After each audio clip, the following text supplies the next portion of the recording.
Gente, alguien que me platique que vimos la última clase.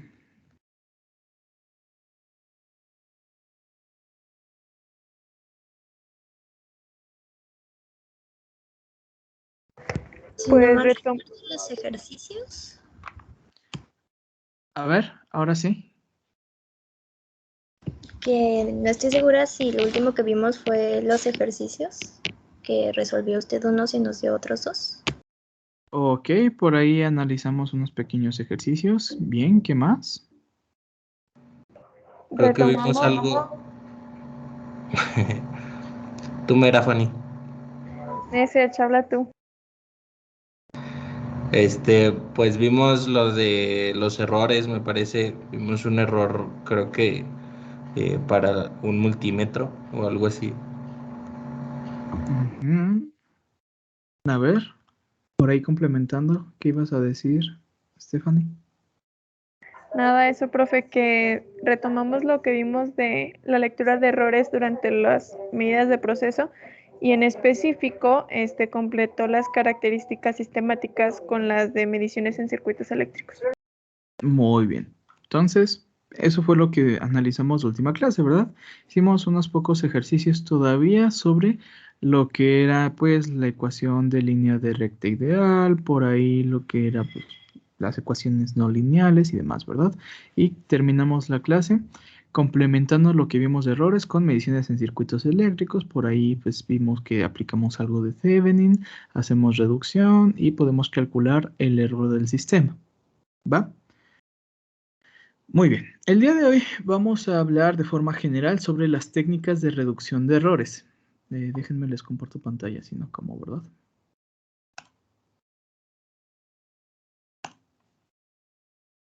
Uy, que por cierto, es lunes de El Dolop, para que no les falle. ¿Alguno de ustedes ya empezó a ver diagonal escuchar leyendas? ¿O son fresitas y se agüitan? A ver, a ver. Ahí está. Yo lo escucho, profe, está bien padre. ¿Verdad que sí? ¿Por qué la gente Sí. no lo conoce todavía? No sé, yo es todo el camino de mi casa a Campus Sur, como es un buen, ahí fue cuando lo empecé a escuchar. Ya no lo escucho tanto porque pues ya no voy, pero en el trabajo de repente lo pongo. Pero antes era todas las mañanas escucharlo. Es por dos. Escuchan leyendas. Y los lunes el Dolop. Hoy es el Dolop. Escuchen el Dolop. Ok, bueno.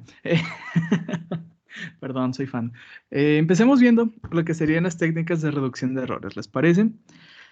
Ya analizamos un poco lo que son los errores, a partir de dónde se pueden obtener y más o menos qué podemos estar esperando de ellos. Sin embargo, pues lo importante de analizar los errores es saber más o menos, pues, cómo eliminarlos, ¿correcto?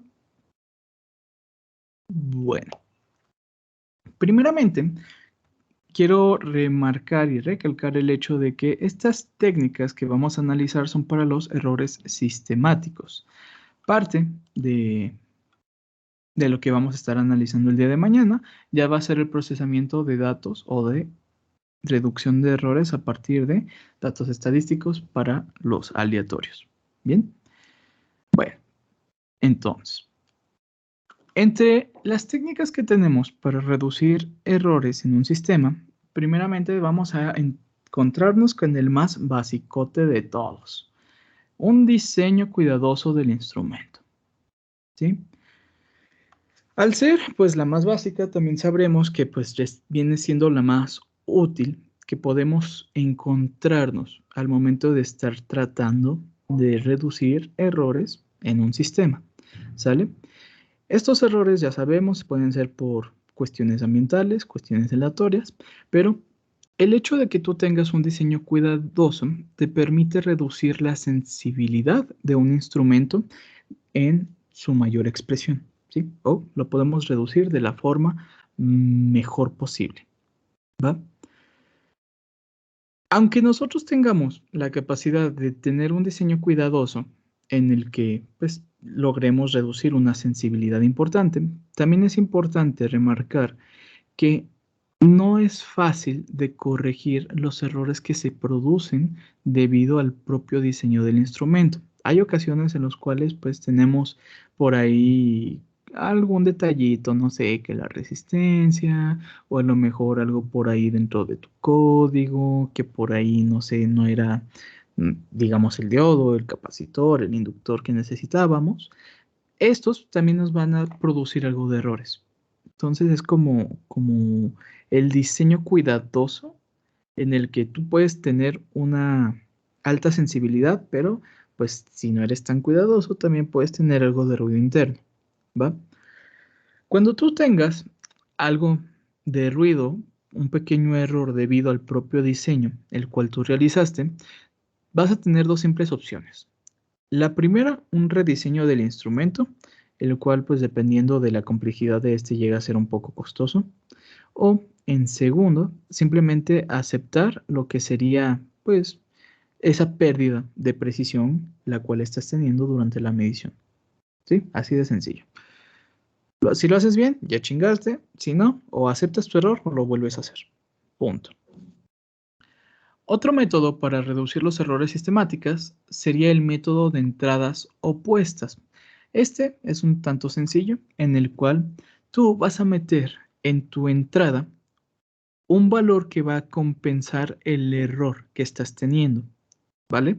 Tú tienes una entrada, tienes el error interferente, pero también tú, digamos que tienes la capacidad y ya conoces dicho error, por lo que tú metes por ahí, digamos, pues, algún pequeño sistemita en el cual puedas contraponer el error que estás obteniendo. ¿Sí? Es decir, vamos a compensar el efecto que estamos produciendo o que se está produciendo en la entrada del sistema. ¿Sale?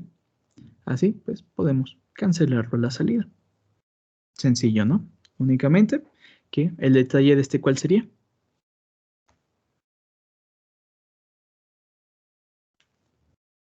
¿Conocer qué cosa? ¿Para ese error? Conocer el error, ¿verdad? Tercer método, una retroalimentación de alta ganancia. Sigo como que se me van las cabras a veces, para que me vayan ubicando bien. Yo a veces se me va el pedo muy fácil. Este semestre están viendo esto de sistemas, ¿no? ¿O fue el semestre pasado? Según yo era en séptimo. ¿Sistemas embebidos? Ajá. Nos tocó el semestre pasado, pero pues nos dio Chema. No, no sistemas embebidos. Este semestre, ¿qué llevan? Ah, no, sistemas de control, perdón. Sistemas de control, sí, sí, sí. Sí, sí lo llevamos también el semestre pasado. ¿Y cómo les fue? ¿Bien? Eh, Nah. Sí, bien. O sea, ¿Quién les dio?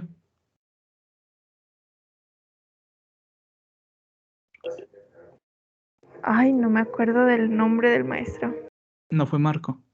Daniel, se llamaba Daniel, Juan Daniel, algo así. Bueno, entonces pues ya más o menos ubican lo que sería sistema de control, ya ubican más o menos lo que es una retroalimentación de alta ganancia, ¿no?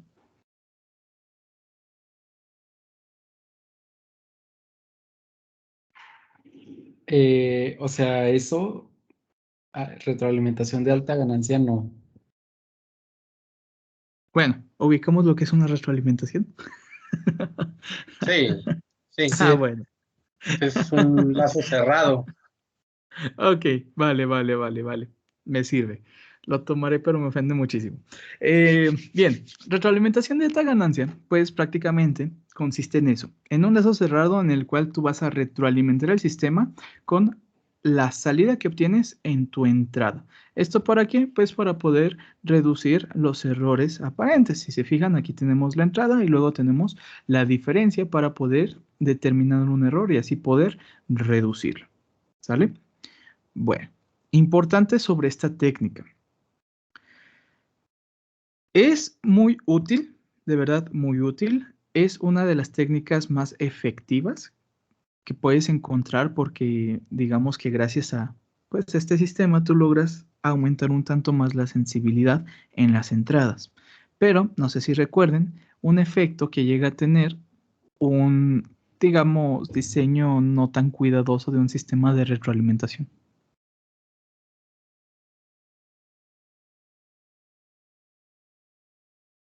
¿Recuerdan qué pasaba cuando no eras cuidadoso con un sistema de retroalimentación?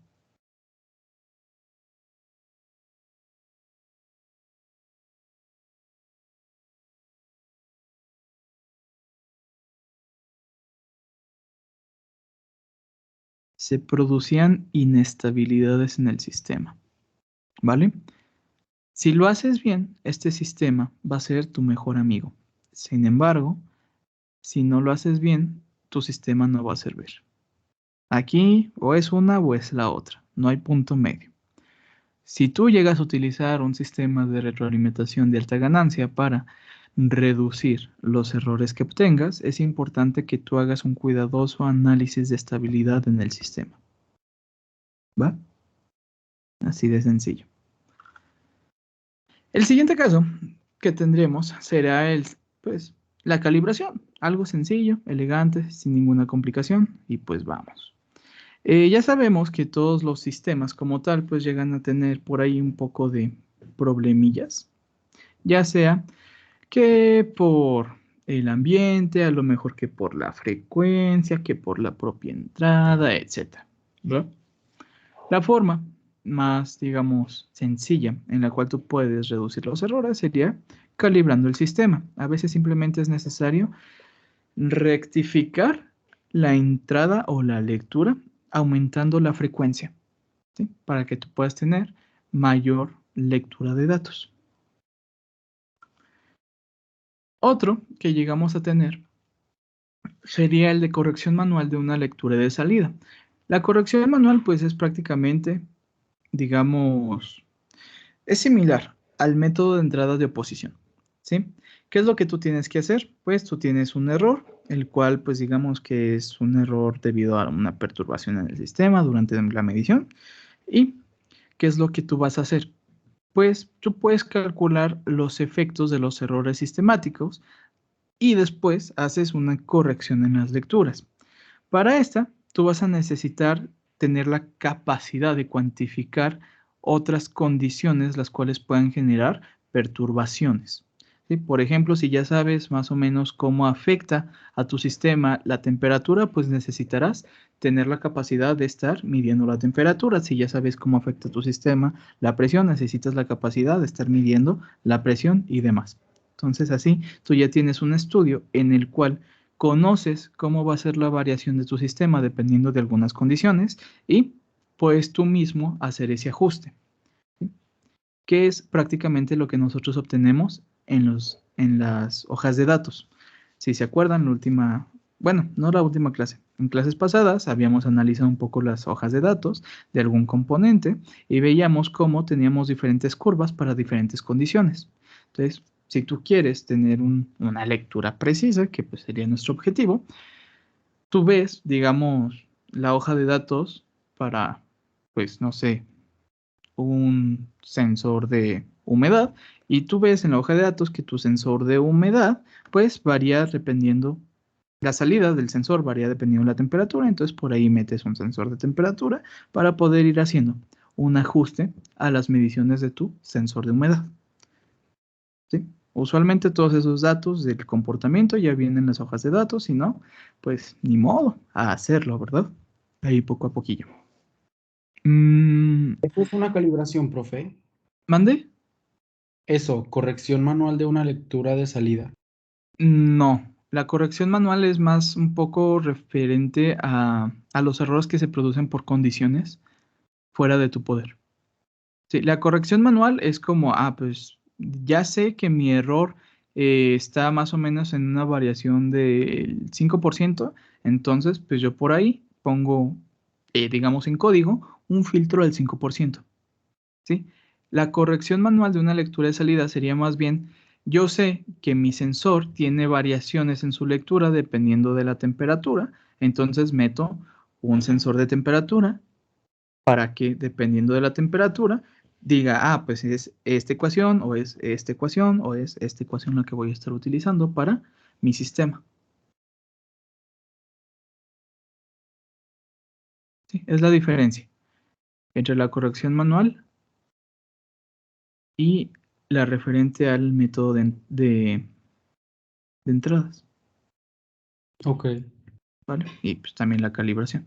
Bueno, algo muy importante dentro de este método es el hecho de que pues ya no es tan difícil este sistema, porque en realidad pues tecnología bonita nos ayuda con lo que se conocen los instrumentos inteligentes, es decir, tú ya no necesitas como pues desarrollar tanto esta parte, ya te vas directamente a ellos para obtener lo que serán los sistemas de instrumentos inteligentes.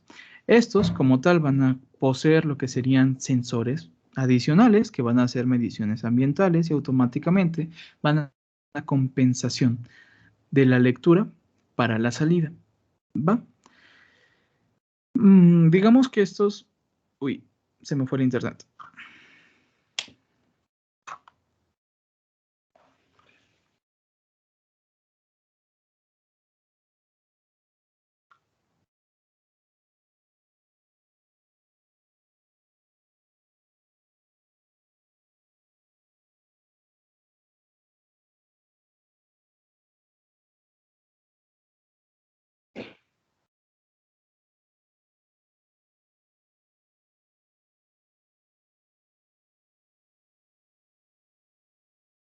Ay, se me fue el internet. ¿Me escuchan? Sí, profe. Bien, ahora sí. Lo que serían instrumentos inteligentes, pues realmente sería como el método más sencillo y el más efectivo para trabajar contra errores sistemáticos. Y en muchos casos, los errores, pues vamos a poderlos... Oh, que la canción.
A ver, ahí ya está mejor la señal.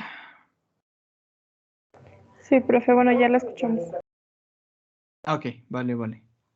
Perdón, no sé, el internet enloqueció muy feo.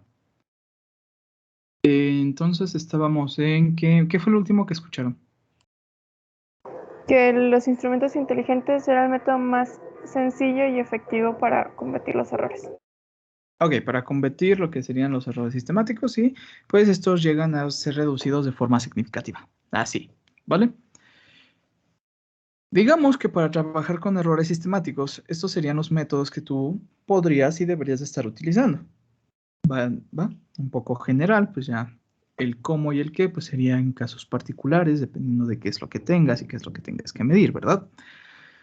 Pero una vez que tú llegas a tener la capacidad de reducir los errores sistemáticos, faltaría tener la capacidad de estimar lo que sería primeramente el error remanente máximo, que sería como aquello que no lograste, digamos, filtrar, que existiría en el sistema, el cual pues no siempre va a ser posible cuantificarse de una forma precisa, ¿sí?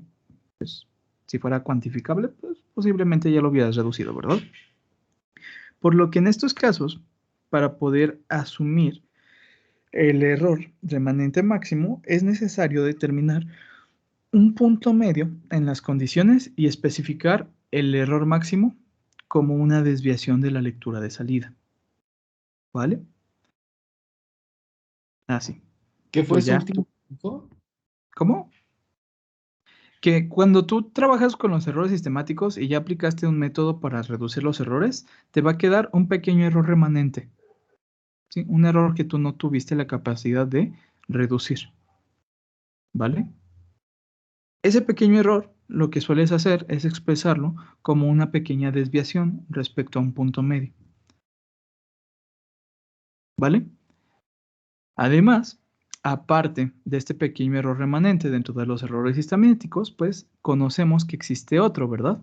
Un error aleatorio. Bueno, en estos dos casos, los errores, como prácticamente son impredecibles, van a causar tanto errores tanto positivos como negativos, teóricamente en un número igual de veces, por lo que sería posible y es posible hacer un respectivo estudio y eliminarlo a partir de algunos métodos estadísticos.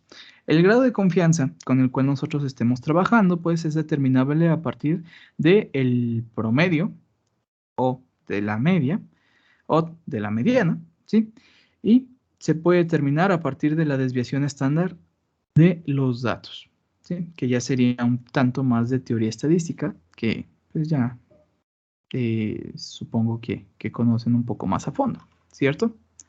Pero pues nos va de mal un pequeño repaso.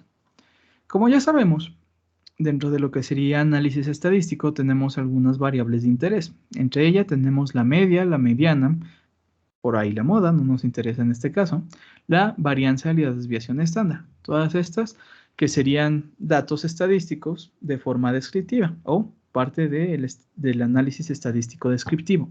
¿Por qué descriptivo? Pues porque describen lo que estamos estudiando, ¿verdad? En la media, como ya sabemos, sería pues el promedio, el cual se calcula a partir de la sumatoria sobre el número de datos que se sumaron, que también podemos encontrar como una X testada o una X con un palito arriba.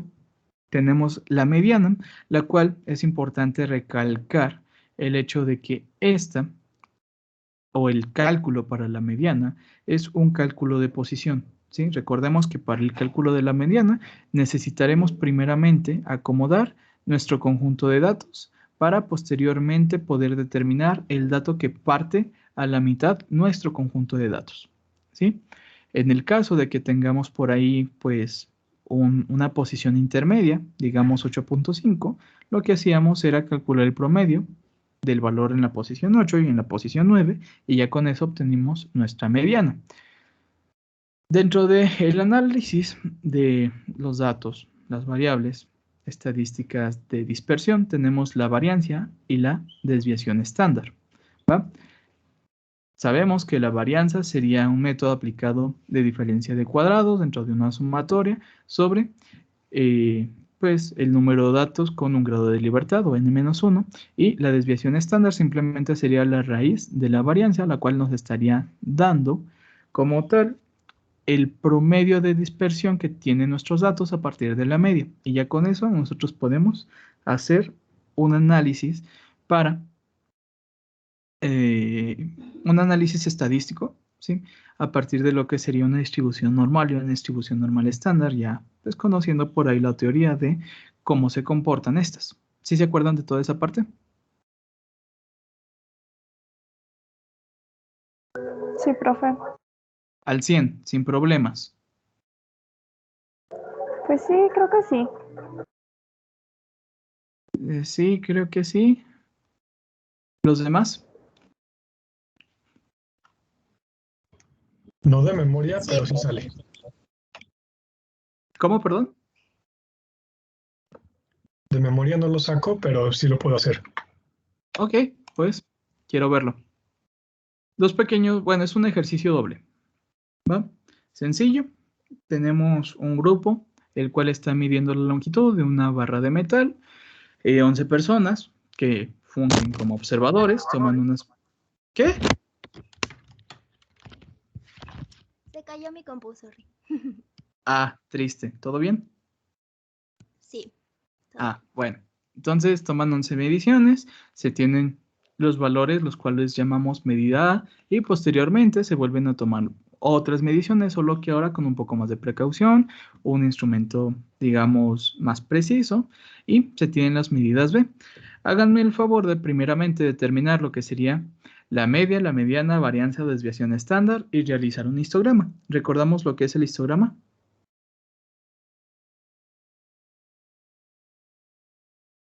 Sí, es una Sí, gráfica. profe. Sería una gráfica de barras para valores cuantitativos, ¿verdad? Eso es el histograma. Entonces, pues tienen ese ejercicio. Posteriormente me deben de decir a partir de cuál de las dos medidas, ya sea medida A o medida B, pues le confiarían más los datos. Yo creo que pues en eso se nos va lo que queda de clase. ¿Quién que le regrese las fórmulas para que lo puedan calcular? ¿O se las saben de memoria?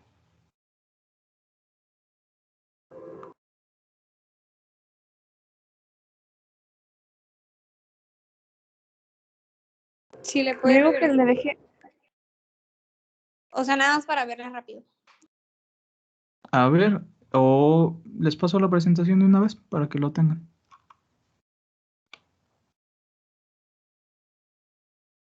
A ver, no voy a compartir, voy a quitar la pantalla un momento, permítanme.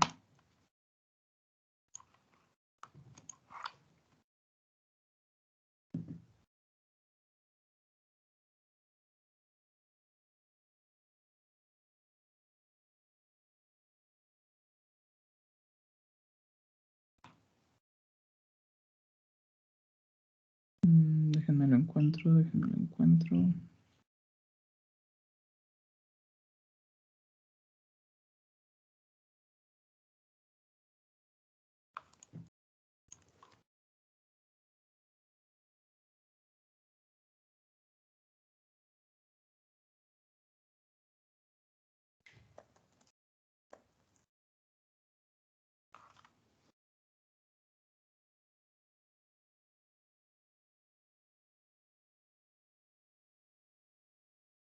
Se las paso por el chat aquí de esta sesión. Sí, profe.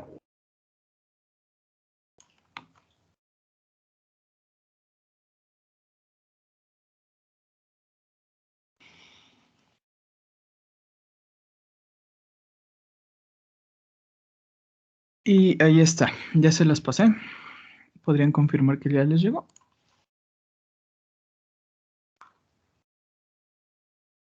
Ya, profe. Sí, profe. Muy bien. Entonces, pues eso sería el ejercicio pendiente para esta clase. No sé si quieran pues que me quede o nos desconectamos y el día de mañana checamos los resultados en cuanto iniciemos. Ustedes díganme.